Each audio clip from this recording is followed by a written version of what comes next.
sana ang lahat ng kasalo sa pagsisikap pinagin ng naibigay. Paspasan mo ang kanang palirito sa pagkakita. Ang kamayanihan ng katarungan at pagmamahal, ang ginaganap na pangangalakal sa ikabuti ng kanan.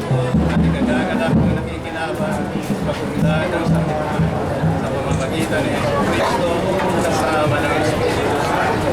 Magpasa sa Amen.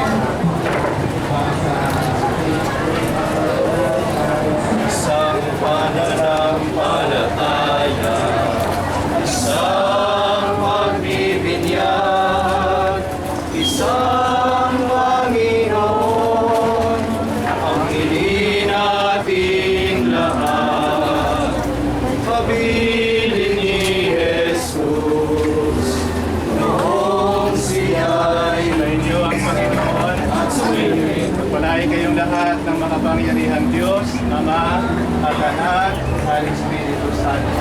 Amen. Kaya pati sa ating lolek. Ang lolek po ay palayaw ni Pope John Paul II. Ito po yung kanyang nickname, lolek. Kaya itong kami lolek, ito po ay para sa mga kabataan na sana ay pangkiligin natin.